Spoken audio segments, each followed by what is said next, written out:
श्री गुरुदेव दत्त। द्वारकाधीश प्रभु की जय। अवधूत चिंतन श्री गुरुदेव दत्त। 26 दिसंबर को गुजरात में सुबह 4:30 बजे भूकंप आया और उसका केंद्र वो कच्छ और उधर की कच्छ भुज उधर ही था। कई दोस्तों के मैसेज आए कच्छ भुज से कि सर आपने बोला ही था। उसमें कोई एस्ट्रोलॉजी कैलकुलेशन नहीं थी। मैंने बोला था, आज फिर बोल रहा हूँ। जितने भी कच्छ भुज गांधीधाम उधर जो भी ये पट्टे में है, क्या कि एक बार मैं अपने फैमिली के साथ कच्छ की यात्रा के लिए गया, मतलब ये कच्छ घूमने के लिए गया था। ये सफ़ेद रण और ये सब। जैसे ही मेरी एंट्री गांधीधाम में पड़ी तो मैंने गाड़ी रोक दी। दिशाएं मुझे चिल्ला के बोल रही थी कि संजू बाबा मत जा। मतलब वो जॉन में ही एंट्री के लिए ही मेरे को ना बोल रहे थे। मैं गाड़ी से बाहर निकला, चारे दिशाओं को नज़र किया तो मुझे एक भयानक मौत का तांडव दिखा। मैं उसी से समझ गया था ये कच्छ भुज और जो ये पूरा बेल्ट है गांधीधाम, एक तो भूकंप देखेगा, महाभूकंप देखेगा, या तो उसके रिगार्डिंग या कोई और कारण से सुनामी देखेगा। मेरा बस चलता मैं उधर से ही वापस चला जाता। ऐसे नियति में ऐसा है, जैसे मुझे नियति ईसाई करते हैं इशारे, मैं फिर आगे प्रवास नहीं करता। फिर भी बच्चे भी थे तो उनका मन दुख करने के लिए मैं राजी नहीं था। मैंने परमात्मा को प्रार्थना की, 5-6 दिन हूँ, परमात्मा थोड़ा संभाल लेना। मैंने बताया मेरे परिवार को मेरे को इधर बहुत कुछ होने वाला है, इसलिए परमात्मा ना पा रहे हैं कि मत इधर, मतलब गो गो गो। फिर भी फैमिली की इच्छा के कारण मैंने पूरा घुमा, बहुत प्रार्थना की, लेकिन उधर के वाइब्रेशन ऐसे ही मुझे जता रहे थे कि इधर बहुत कुछ ज़्यादा होने वाला है। ऐसे भी गुरु महाराज के साथ सत्संग से मुझे मालूम ही था कि कर्कवृत पे और उसके इर्द गिर्द बहुत बड़ा भूकंप आएगा, more than 10। मैं तो 14 के ऊपर ही बोल रहा हूँ। और उस टाइम ही उस टाइम से ही मुझे ज्ञान था कि अभी जो नर्मदा नदी की जो कैनल बनाई गई है बड़ी बड़ी, है ना, उतनी बड़ी बड़ी, मतलब उतनी चीर जाएगी, है, नहर बन जाएगी, ऐसा भूकंप कर्कवृत है। और फिर मैं उधर घूम रहा था तो उधर एक बोर्ड भी आया कि कर्कवृत इधर से फंसा हो रहे हैं, वो काला डूंगर और ये सब, है ना, तो मैप में देख लेना। फिर गांधीधाम के और ये सब दोस्त भी मुझे पूछ रहे, सर क्या करें? तो क्या करें, अभी क्या इसमें क्या कर सकते हैं? ज़्यादा से ज़्यादा आप ग्राउंड +2-3 का मकान बना सकते हैं। और अर्थक्वेक रजिस्ट्रेशन मकान, हमारे यहाँ इतनी टेक्नोलॉजी अभी आई नहीं है शायद। जापान के इंजीनियर इसमें बहुत आगे हैं कि भूकंप आते हैं 8-9 का तो भी झेल ले, ऐसा मकान बनाते हैं। गवर्नमेंट ऑफ इंडिया को भी सोचना चाहिए। और अभी तो ये कच्छ भुज वाला पूरा बेल्ट 6 जोन में डाल दिया है। सूरत में भी, सूरत भरूच का एरिया भी नर्मदा की जो फॉल्ट लाइन है उसमें आता है, तो दिक्कतें तो है। और सामने अभी जो वक्त भी बता रहा है अप्रैल तक का, मैंने बोला ही अप्रैल, हाँ, 6 दिसंबर से 6 मई तक का, 6 मई जून तक का जो वक्त है। और उसमें भी ये जो 18 फरवरी को ग्रहण है, फिर 3 मार्च को भी ग्रहण है, तो उसके इफ़ेक्ट से ये जो फॉल्ट लाइन नई एक्टिव हुई है तो उसमें कुछ हो सकता होगा, ऐसा मैं नहीं बता रहा हूँ, लेकिन होने की संभावना पूरी है। काल चक्र ये बता रहा है कि कुछ न कुछ हो सकता है। नहीं हो तो परमात्मा की होना है कभी न कभी, ये तो कंफर्म है। अभी हो कि बाद में हो, है? क्योंकि जब मैं गांधीधाम में एंट्री ही किया था तब दिशाएं चिल्ला रही थी। और ये अनुभव जो प्रकृति और परमात्मा साथ जुड़े होते हैं उनको होता है। ऐसा अपना जीवन होना चाहिए। तो ये कच्छ बुक के जो ये है पूरा गुजरात बेल्ट, और ऐसे भी मैंने बोला है कि हमारे भारत के मैप में देखिए तो पूर्व दिशा और पश्चिम दिशा मतलब ईस्ट और वेस्ट, इसमें जितने भी कोस्टल एरिया है उनमें कभी भी सुनामी आ सकती है, आनी ही है, पर हम बता रहे आ सकती है। और समंदर से 30-35 किलोमीटर कम से कम दूर रहे तो वो बेनिफिट में रहेगा। और ग्राउंड +2 या 3 जो आपकी फैसिलिटी, मैंने कई बार बोला है कि 3-4 मकान मत रखिए, फ्लैट मत रखिए, इससे ज़्यादा अपना मकान ग्राउंड +2 या 2-3 बनाइए और शहर से दूर एक अपना आशियाना बनाए। इसके पीछे का बहुत बड़ा मतलब है क्योंकि इन फ्यूचर में जो भी बमबारी भी होनी है वो शहरों पे ही होने हैं, तो आपका शहर के दूर भी एक ऐसे भी मकान चाहिए। और समंदर के एकदम नज़दीक रहे तो फिर इनके लिए तो परमात्मा ही जो सोचना है सोचे, कोई चारा नहीं है। 30-35 किलोमीटर तो दूर आपको जाना ही पड़ेगा, एक और मकान रखना ही पड़ेगा। तो ये जनवरी से अगस्त तक का जो टाइम है वो ऐसी संभावना से भरपूर है।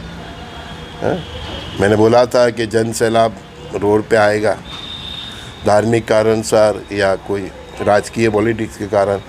तो देखो ईरान से स्टार्ट हुआ, पहले बांग्लादेश से स्टार्ट हुआ, अभी ईरान में लोग आ गए रोड पे, है ना। वो भी अपनी तरह से गो बैक कर रहे हैं कि जो अपने वर्तमान में अभी जो ये फांसीवादी सरकारें है तो वो नहीं चाहते हैं।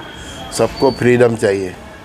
आगे आने वाला युग पर ऐसा ही रहने वाला है, सबको फ्रीडम। और धर्म क्या रहेगा? मानवता का बेस। तो अभी जितने भी ये दमनकारी धर्म है, पंथ है, वो सब सिकुड़ने जा रहे हैं, ख़त्म हो जाएंगे। हाँ, प्रजा ही नहीं बर्दाश्त करेगी, बहुत हो गया अभी ऐसा। सबको फ्रीडम चाहिए और मानवता ही धर्म बेसिक रहेगा। वो तो फिर कल की रुद्र अवतार सबको गाइड करेंगे, ऐसे आगे का सब संसार चलने वाला है। तो जनवरी से अगस्त तक गुजरात की जनता को किसी न किसी प्रकार से कष्ट दिख रहा है, ठीक है ना। कई दोस्तों ने मेरे ये कच्छ भुज वाले ने भारत सरकार का जो नया मैप है, ये अर्थक्वेक का जो आइडिया देता हुआ कि यहाँ 6 जोन में कौन से 5th जोन में मंगवाया था, मैंने व्हाट्सएप पर उनको दे भी दिया था। ठीक है, हाँ, ऐसा देखा जाए तो पूरा गुजरात सेफ नहीं है, ग्रहों का कॉम्बिनेशन ही ऐसा है। मैं पर्टिकुलरली कोई ऐसे मेंशन करने मेरी टेव नहीं, आदत नहीं है, लेकिन जो प्रकार का ग्रहों का जो कॉम्बिनेशन है, अभी 4 ग्रहों का कॉम्बिनेशन धन राशि में चल रहा है। उत्तरायण के बाद 5 ग्रहों का कॉम्बिनेशन देखेंगे तो, और फिर फरवरी में ग्रहण, मार्च में ग्रहण, तो इसका इतना प्रेशर आने वाला है कि कहीं ना कहीं ये भूकंप और सुनामी दिख ही रहे। और ऐसे भी मैंने बोला है 2032 तक जल प्रलय की संभावना बनी रहेगी। जल प्रलय से ही सबसे ज़्यादा जो भी ये प्रलय होना है, सबसे ज़्यादा जल प्रलय से, उसने के बाद अग्नि तत्व, वायु तत्व, पंच तत्वों से प्रलय है। तो आपको उसके हिसाब से रेडी रहना पड़ेगा। तो मोर देन 10 या नियरेस्ट टू 10 भी भूकंप आए तो सुनामी के लिए हम सबको रेडी रहना पड़ेगा। दुनिया के जितने भी देश है कोस्टल एरिया जिनके समुद्र तट लगता है, तो जापान तो पूरा ही डूबेगा ऐसा दिख रहा है। हाँ, तो जितने भी समुद्र तट देश है उनको तो समुद्र का पानी घुसना ही है। वो परमात्मा तय करेंगे कब करना है, क्योंकि ये लेकिन जो भी होगा 32 तक। लेकिन अभी जो 5 महीना में बोल रहा हूँ, जनवरी से अप्रैल मई तक का, और उसका फ्रीक्वेंसी चल रहा है खास करके गुजरात के लिए देखो तो अगस्त तक, ठीक है ना। तो सो केयरफुल। अगस्त तक का टाइम तो बांग्लादेश के लिए भी बहुत खतरनाक है। बांग्लादेश या अपने बंगाल में जो भी इलेक्शन होने जा रहा है, बांग्लादेश में भी इलेक्शन की बात है तो बहुत खूंखार होने वाला है, ब्लड शेड बहुत बनने वाला है। जब 2001 में भूकंप आया था, मैं यहीं पे ऐसे बैठा था तो ऐसा हिल गया था, मैं पूरा ऐसा ब्रह्मांड डोल रहा था, ऐसे डोल रहा था। बिजली के खंभे सूरत में भी 45 डिग्री लेफ्ट और 45 डिग्री राइट इतना मोड़ रहे थे ऐसा। अहमदाबाद, राजकोट भी ऑरेंज रेंज में है, तो उनको भी 60% इफेक्ट होगी। और कच्छ भुज में तो 100%। अभी बोला सूरत भरूच भी सेफ नहीं है, कि नर्मदा का फॉल के कारण यहाँ भी कभी और मैंने तो बोला ही है गुरु महाराज की कृपा से कि तापी नदी और नर्मदा नदी का पानी इकट्ठा होगा, ये दोनों बहनें गले मिलेगी। हाँ, इसमें हम कुछ नहीं कर सकते, इसलिए मैंने बोला ही है। सूरत के अडाजन वाले को भी बुलाया, वेसू वाले को बुलाया कि समंदर का पानी अडाजन तक आएगा, तो तब कच्छ भुज का क्या हाल होगा। अडाजन तक आएगा, परमात्मा ने जो दिखाया है बता रहा हूँ। और तापी और नर्मदा का पानी भी इकट्ठा होगा, तब तो ग्राउंड +2 मिनिमम चाहिए, 30-35 फुट। सूरत वाले को भी बोल रहा हूँ, सभी को जितने भी कोस्टल एरिया में रहे हैं, ग्राउंड +2, 3 मस्ट चाहिए। 25-30 फुट की हाइट पे तो आप बच पाओ। रस्सी रखो, फ्लड से बचने के लिए जो इक्विपमेंट्स है वो रखना चाहिए, वो रिंग होती है, वो सब। एक इमरजेंसी किट हमारे घर में होनी ही चाहिए। प्लान भी सबके लिए ज़रूरी है, केवल NRI के लिए नहीं, भारत के लिए भी, भारत के सभी नागरिकों के लिए भी। अपने जो गहने होते हैं सोना चांदी के, वो आपके इम्पोर्टेंट डॉक्यूमेंट्स होते हैं, जो भी FD के, इंश्योरेंस के, जो भी है, वो आपको मालूम ही होना चाहिए कि 2 सेकंड में हटना है, 3 सेकंड में हटना है। तो उसको पहले वो ऐसे ही रखो कि हाथ में आ जाए और तुरंत निकल जाए, आपको नज़र होना चाहिए। ढूंढने जाओगे तब तक तो मकान गिर जाएगा, है ना। फ्लड आएगा तो टेरेस पे भागने के लिए भी तो टाइम बहुत कम रहता है ना। हाँ, सुनामी बहुत जल्दी आती है, तो हाथ वग रहना चाहिए।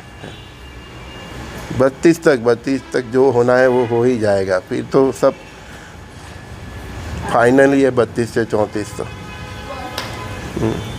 तो एस्ट्रोलॉजिकल देखा जाए तो भूकंप तो दिख रहा है मेरे को, कहीं पे ज्वालामुखी विस्फोट भी हो सकता है।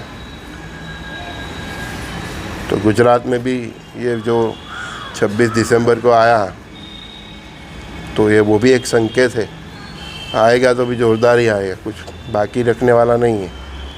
और जो वो आ गया कर्कवृत वाला, तो फिर बहुत विनाश होगा। दूसरे दिन न्यूज़ में ही देखना पड़ेगा, 2-3 दिन के बाद ही मालूम पड़ेगा कि कहाँ पर कितना वर्ल्ड में नुकसान हुआ। तो वो तो मोर देन 10 है, तो 14 अब का ही बोल रहा हूँ, इतना इफेक्ट रहेगा उसमें। तो पृथ्वी भी बैंड हो जाए ऐसा वो भूकंप है। तो उसी को तो युग परिवर्तन बोलते हैं ना। जब द्वारका डूब गई थी, भगवान बोल रहे कि भगवान ने डुबा दी, तब भी तो कुछ ऐसा हुआ होता, नहीं तो ऐसे ही तो द्वारका नहीं डूब जाती। पूरा शहर पूरा गांव अगर समंदर के पानी के नीचे चला जाता है तो उसके पीछे कुछ तो होता है ना, इतना बड़ा होता है तभी होता है। हमने बोला ही है कि अमेरिका कनाडा की भी यही हालत होगी। अमेरिका तो नक्शे में नहीं दिखेगा आपको। फिर भविष्य में कोई कोलंबस जाएगा और बताएगा, लकड़ी ठोक के ढूंढेगा उसको कि इधर अमेरिका था। इतना अमेरिका तो होना है, ऐसे पूरा पानी के नीचे ही। मतलब कुदरत का खेल बहुत खतरनाक होता है ना भैया, जिसको कोई नहीं झुका पाता उसको कुदरत ही झुका देती है। ये तो सब है, होना ही है, अभी है, ये 2032 तक हो, बाद में हो, परमात्मा की लीला है। जितने के मतलब जिसका जैसा नसीब वो पड़े रहेंगे, अमेरिका, कनाडा, यूरोप। अब पूछे कि भारत में कहाँ जाने का, पूरा साउथ मैंने बोला ही है, पानी से सूरत के नीचे का, और उत्तर गुजरात और ये हमारे हिमाचल और हिमालय की तरह थी, वो जो पूरा आखा बेल्ट है उधर तक जाता, ऊपर का नेपाल के ऊपर वो पूरा पट्टा, और सब 6 जोन के भी ऊपर के लेवल के। आप समझो इतना बड़ा भूकंप हम हिमालय में भी देखने जा रहे हैं। ये काल चक्र में ही देखेंगे, आगे बहुत नहीं जाने का है, क्योंकि जो युग परिवर्तन करना है परमात्मा को, वो 2032 तक गेम ओवर ही करना है। 32 से 34 तो फाइनल है। तो उसके पहले ही सब कर देना है। लेकिन वो क्या है, धीरे धीरे झटका देते, एक साथ नहीं देते। ऐसा होना है, कन्फर्म है, होने को कोई नहीं टाल सकता ना। जिसके पुण्य अच्छे होंगे, भक्ति अच्छी होंगे, वो सर्वाइव करेंगे। इसीलिए हम बोलता है ऐसे सात्विक जीवन जियो, चरित्र संभालो, किसी न किसी जो भी आपका प्यारा है इष्ट देव उसका नाम स्मरण करके भक्ति करके अपने शरीर के इर्द गिर्द एक ऑरा अपनी विकसित करो। बिना ऑरा के कोई किसी का नहीं होने वाला, ऑरा तो चाहिए ही, कि ऑरा ही वो होता है जो फ्रीक्वेंसी, जो परमात्मा की फ्रीक्वेंसी से कनेक्ट करके आपको सर्वाइव करती है। ऑरा ही रस्सी है, ऐसा समझो, जो आपको सर्वाइव करेगा। जो भी होना है आपका बचाव वो ऑरा से होना है। तो शुद्ध सात्विक जीवन जिए, चरित्र से, और भक्ति इतनी कीजिए कि आपके शरीर के इर्द गिर्द एक भक्ति का तप बोलते हैं, उसका तप का तेज होता है। वो तेज जितना विकसित होगा वो तेज, और परमपिता परमात्मा का तेज, तो वो दोनों से संकलन से ही आपका सर्वाइव होगा। तो 2001 में जो भयंकर भूकंप आया था, मेरा एक दोस्त उसमें बच गया था।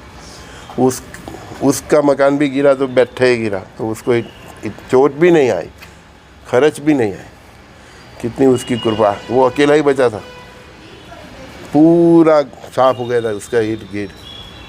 तो उसको बोलते हैं ओरा।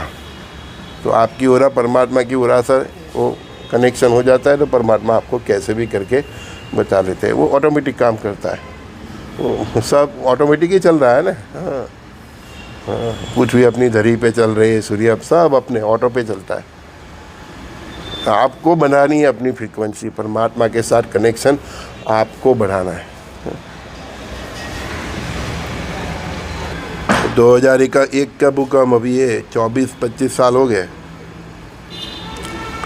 मतलब उसका टाइम आ गया है। गुजरात की बात करूँ मैं, सरकार खामोश रहती है, उसको साइंटिस्ट बताते भी होंगे, लेकिन सरकार करे तो भी क्या करे। कभी कभी गवर्नमेंट भी परमात्मा के ऊपर छोड़ देती, क्या करे। पानी आता है, रेल आती है, तो सरकार आगाह भी कर सकती है कि भाई हट जाओ हट जाओ। भूकंप तो कुछ घंटी बजा के आता नहीं है। लेकिन जिनकी भक्ति होगी उनको परमात्मा इशारा भी करेंगे। तो आपको कुछ ऐसे परमात्मा के इशारे महसूस हो तो आप हट जाना। हाँ, वो इशारे तो करते हैं। मैंने बोला जैसे मैंने गांधी डाम पाँव रखा था, परमात्मा ने मुझे इशारा कर दिया था। तभी मैंने वो सोच लिया कि ये बेल्ट में, कच्छ भुज में बहुत कुछ होना है। अब ये जनवरी से अगस्त तक होता है, बाद में होता है। तो प्रभु की लीला है, जो करना है, जो होना है वो होना ही है। लेकिन बी केयरफुल, ठीक है ना। संजय दस्ती का सभी दोस्तों को प्रणाम। सज्ज रहो, सावध रहो, प्लान भी रेडी रखो, और शुद्ध सात्विक जीवन जी के अपना चरित्र संभाल के रामकृष्ण शंकर हनुमान श्री गुरुदेव दत्तात्रेय भगवान, नवदुर्गा, 64 योगिनी, आपकी कुल देवी, इसमें जिसके प्रति भी आपका प्यार हो, श्रद्धा हो, उसका नाम स्मरण कंटिन्यूस करके रोज़ 15-20 माला करके, 10-12-15-20 जितना माला हो सके इतना माला करके अपनी ऑरा को डेवलप कीजिए। ऑरा से परमात्मा के साथ कनेक्ट होइए, फिर तो प्रभु की लीला है।